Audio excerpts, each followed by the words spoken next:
So I think Bill Hartung really points us to what the real collusion is. The real collusion is the military world, the military industrial complex, and you can add all the things that are in there. And they've been very, very successful at keeping that going, and it has been a real struggle ever since I've been a child of trying to chip away at it. And I think that what you raise is it has to be done bit by bit by bit, starting at the local level, just like the nuclear freeze movement started at the local level and built up. The same thing has to happen here.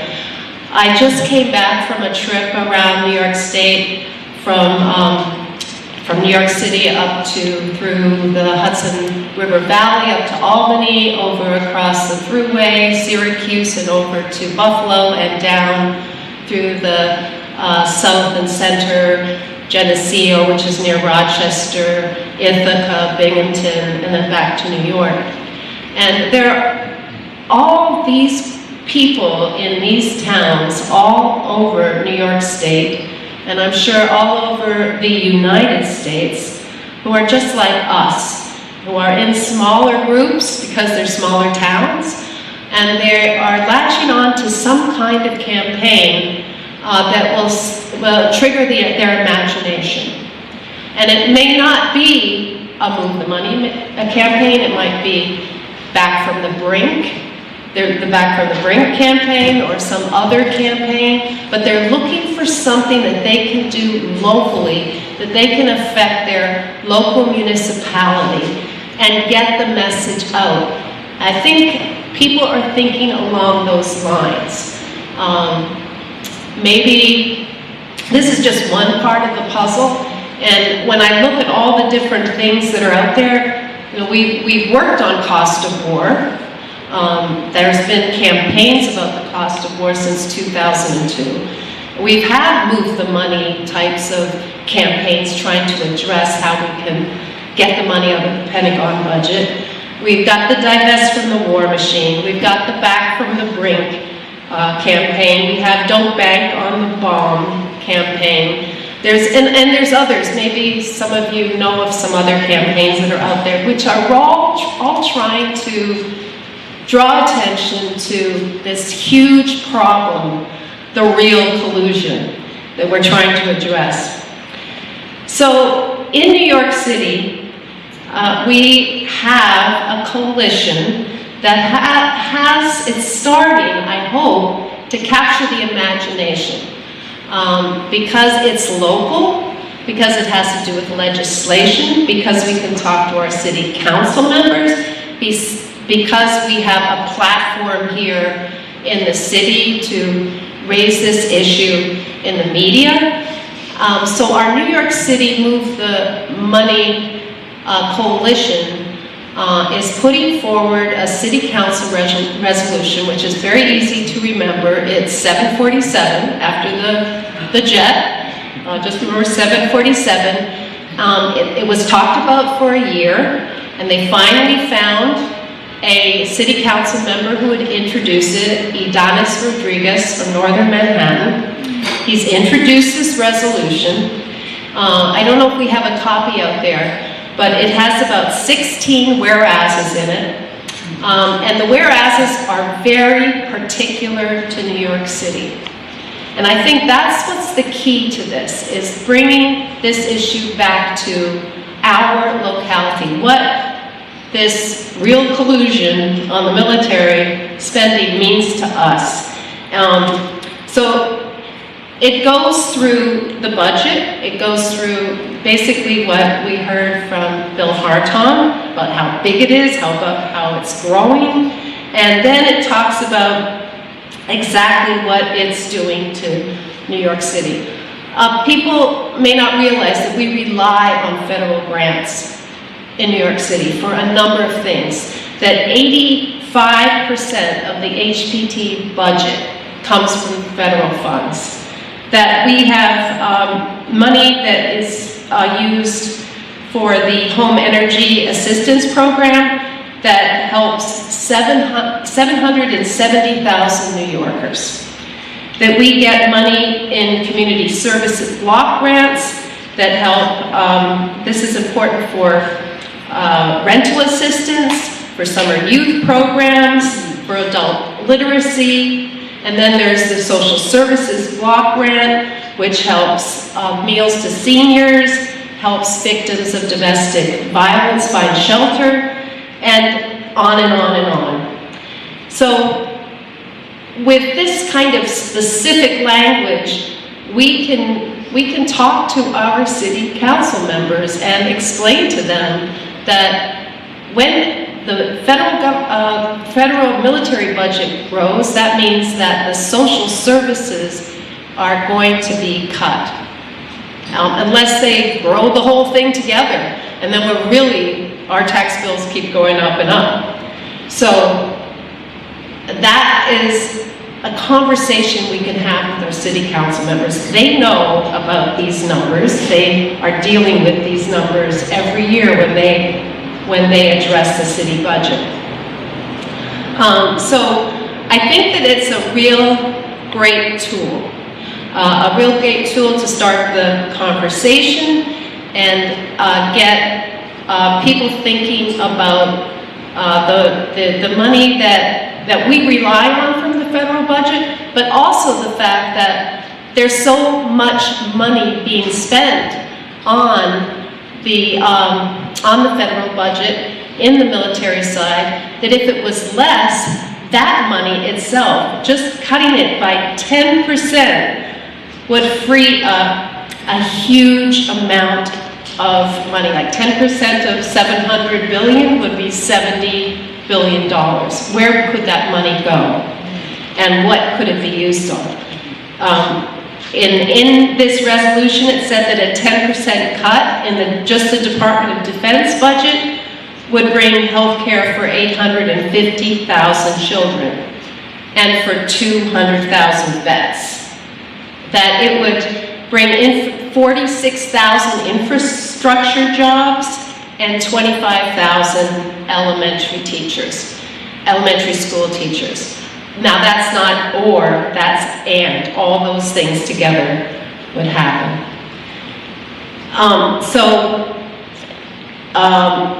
Our ask is for all of us to start contacting our city council members and asking them to look at this resolution, look at what it means to New Yorkers for having such a large military budget and really hurting and affecting the lives of New Yorkers here, and then ask them to put their names on it, to co-sponsor it. And then we get this city council resolution passed, but we don't end there. We bring this issue up at every chance we get. We can take little bits of this resolution and put it into any kind of action that we have, any kind of material that we're sending out. You know, we just use it in our work, and we bring other groups along with us. And our objective is to have public hearings. Our objective is to have public hearings where this becomes public information that is heard by a number of people. The people who are affected by cuts in social services or could be affected by cuts in social services come and testify what that means to them in their lives. I mean, there's other things we can do. We can be as creative as we want to be, or as creative as our coalition and their ideas brings to it. And, you know, I heard somebody shout out the subways. You know, we're trying to find ways to figure out how to deal with these subways. And nobody seems to come up with the money. I think they're doing congested pricing, which maybe that will solve the problem. But, you know, people say, we don't have enough money. Well, look at the federal military budget. There's a huge amount of money there. And we're spending so much to continue these endless wars. people don't often think about the price tag that's attached to all of that. And when I heard $5.9 trillion we've spent since 9/11 on all of the wars with all of the other costs for the veterans associated with that, it's outstanding. It's just unbelievable. We need to bring that money home and really educate ourselves and educate everyone about it. Now, one idea that I think might help a little bit is if people, when they got their tax bill said, you owe us $10,000 or $5,000 or $1,000, and half of that is going to the military, and 25% of that is going to something else. We should actually know, right now we fill out our tax form, we send it in. I think we should get a bill that says, this is what you owe, and this is what it's being spent on. We should always know what our money is being spent on, and we don't. Thanks.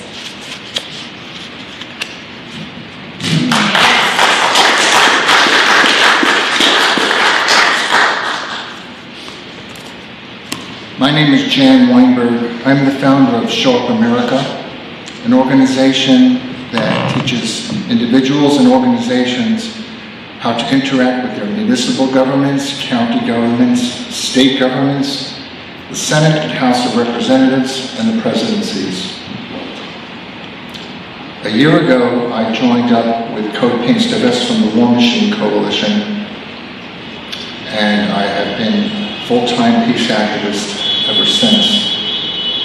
Our campaigns are involved with bringing petitions to the House and Senate offices to ask our representatives to pledge to not take funds from the top 5 arms manufacturers and the NRA. So we actually have actions in Congress where we go into the offices. We have a number of House of Representatives that have done this.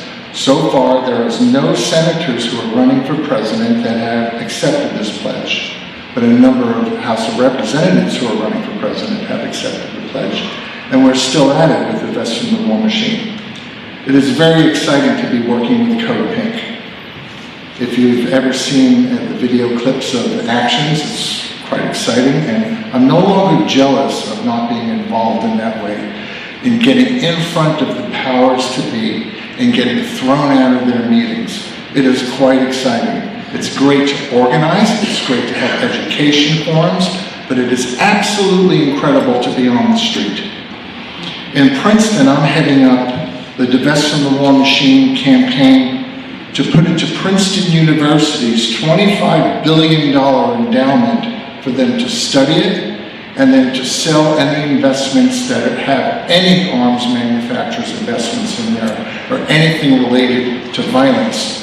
The problem that I'm facing in Princeton is our municipal government gets a $3 million a year pilot program in lieu of taxes from the university. So our mayor said to me straight out, I'm not going to help you, which is kind of outrageous.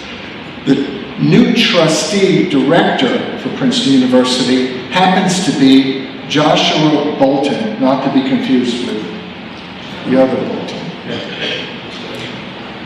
Joshua Bolton is the chairman of the Business Roundtable, the most powerful lobbying organization on this planet. The arms manufacturers, every single one of them sits in the Business Roundtable. That's the powers to be.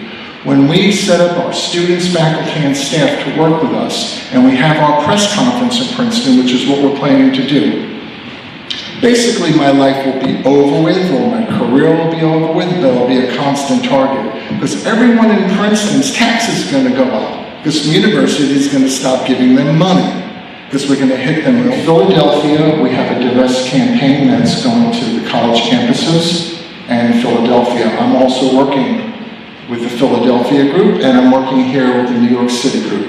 On May 3rd, that's coming up at 9 o'clock in the morning, We have a campaign outside of BlackRock's headquarters during their annual shareholder meeting. BlackRock is heavily invested in weapons manufacturers. I am going to be in the shareholder meeting. By accident, there was a stock that divested. I ended up with BlackRock shares, and they invited me to go to the shareholder meeting. So I'm going to be putting to Larry Fink, are you intending to sell any investments in weapons manufacturers, or how we put it, stop making a killing on killing? And I'm going to put it to them. There'll be media people there, and it's going to be very interesting, but I'm going to say, are you aware of all the people who are outside May 3rd, 40th East 52nd Street? You're all invited to come. Bill, I listened to what you said about war with China would be World War III. Actually, if there's anyone left around, it's going to be called World War the Finale, because it's going to be over for humanity. And we are on the verge of war with China. Most people do not know of the results of President Obama's Pivot to Asia initiatives, and how there was enhanced military-to-military exercises, enhanced military bases, new military bases, and vast weapon sales. There was not a single member of Congress that voted against the Asia Reaffirmation Initiative of 2018, which President Xi of China reacted to, saying that he ordered their military on full alert against the United States to be prepared for war. That means everyone who's running for Congress, for president right now, voted for that initiative, which is very alarming. When I was 15 years old, which is 50 years ago, my father said to me, if you study current events long enough, then you will know history. When I told him that I was doing full-time peace activist work 3 years ago, he said, get my iPad, look up Eisenhower's farewell speech. And I brought it up, and he said, beware of the military-industrial complex, sorrow and subtle influences. And he said, that was not in the original script. It was beware of the military-industrial congressional complex. But Eisenhower eliminated that part of it. Ever since I've been studying the money that goes into the pockets of the senators that come directly from the arms manufacturers, the think tanks that the Senate brings in for their hearings, and the funding that they get, Center for Strategic and International Studies, is heavily funded from the arms industry, and they're brought in all the time to speak to the senators who happen to get the same money from the arms manufacturers. So what do we do with knowledge like this? Will this motivate us to do anything different if we have the knowledge about exactly how corrupt our government is? One of the problems that we face is that the media never comes out to the peace movement actions because it's peaceful. They tend to only come out on the streets when there's violence or disruption. I believe one of the problems is the advertising from the arms manufacturers that go into every mainstream media outlet. And it was disgusting to discover these things in my studies. But that is part of our problem about why they won't report on these things, because they will be out of business. The Hill, Political, and Roll Call, which received advertising revenue all of the time from the arms manufacturers, those newspapers are delivered every day into every congressional office. Why do they do that? It's to say we have the promises of the revolving door through the staff members in Congress. What can we do when we have any more knowledge like that? In Eisenhower's, was my time up? No. Okay. 2 minutes. I like how you did that. Only an alert and knowledgeable citizenry can compel the proper mission of the huge industrial and military machinery of defense with our peaceful methods and goals. That is in Eisenhower's farewell speech. I have 50 years of knowledge now. It's about time that I have some wisdom on how to organize the peace movement. So now I am working with Code Pink, World Beyond War, Win Without War, Beyond the Bomb, and our newly formed Peace Congress, which is a coalition of coalitions. Fairly soon, peacecongress.org is going to be coming out. We intend to mobilize the media and the citizenry in the United States. Thank you.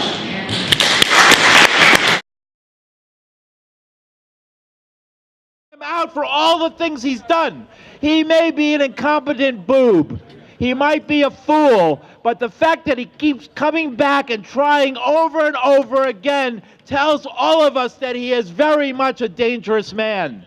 A dangerous fascist at the helm of a nuclear power.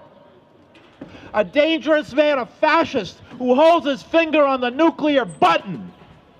Who sends aircraft carriers to Korea. Most of us are too young to remember Korea, but I'll tell you something about Korea. There weren't that many Koreans involved in the Korean War. It was a war between the United States and China, and guess what, guys?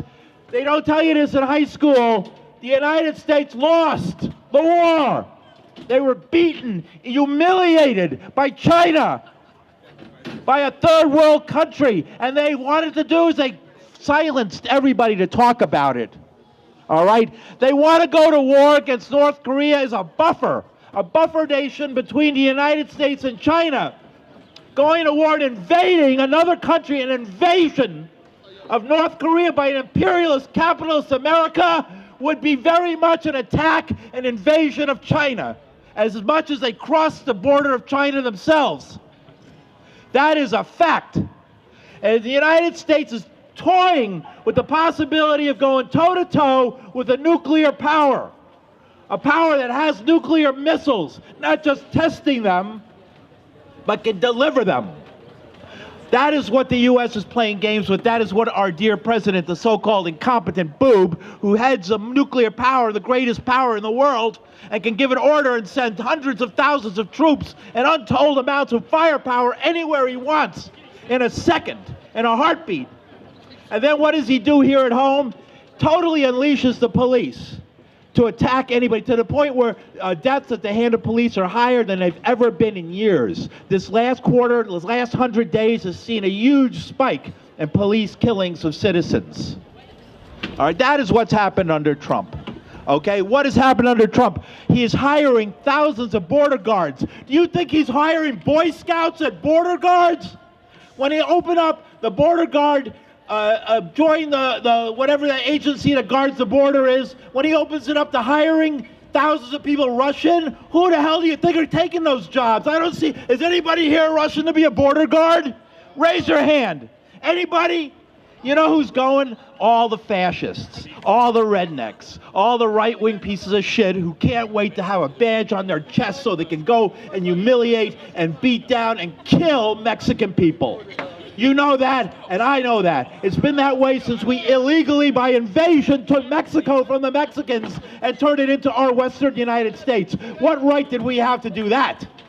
This is just more of the same shit. In a lot of ways, Trump is just more of the same shit.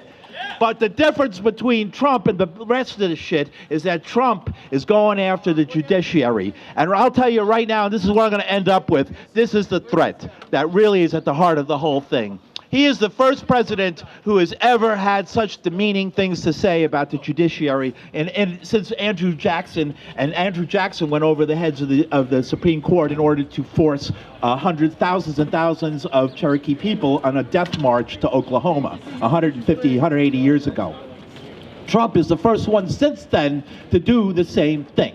And what Trump is doing is he is basically putting the lives of American judges in danger, all right? To the point where, and I've heard this said by lawyers, by attorneys who work and make lawsuits to the government every day. And you know what? Our environmentalist causes, the ones that yet hundreds of thousands of people marched all over the world for yesterday, those causes, sometimes we lose and sometimes we win in the courts.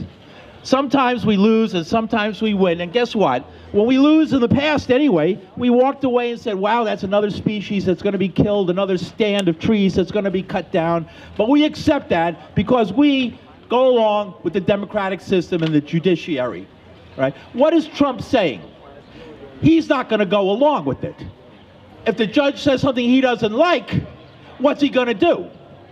This is a clear threat to all judges in this country that they may be personally targeted. What is next? I heard an attorney say who takes a lot of these courses, a lot of these cases to court. Are they going to start shooting the judges? Are judges going to be assassinated? Are judges going to be fearful of going anywhere? Are they going to, look, we just had a judge mysteriously die in New York a few days ago. A chief judge, an African-American judge. Nobody knows what happened with that. What is happening in this country? I want to scare you. I'm being scary. I'm not being scary enough. We got to get off our ass, guys. We got to do something. I'm going to end it with that. We got to drive this SOB out. We got to drive him out. It's not enough to wait 2 years. It might be too late. 2 years. That's 2 centuries in the life of this guy. Drive him out. Protest every day. Protest every Washington every week. We must take him down. We did it. They did it in other countries. In South Korea, they took down a fascist government there. The people protested by the millions. It's spotty, the turnout, but we can do it. We did it with Nixon. We can do it with this guy. So I'm going to leave you with that. Drive him out. Drive him out. Drive him out. Drive him out. Drive him out. Thank you. And listen to my show, WBAI 99.5 FM, Thursdays at 6:30 p.m. Trump Watch.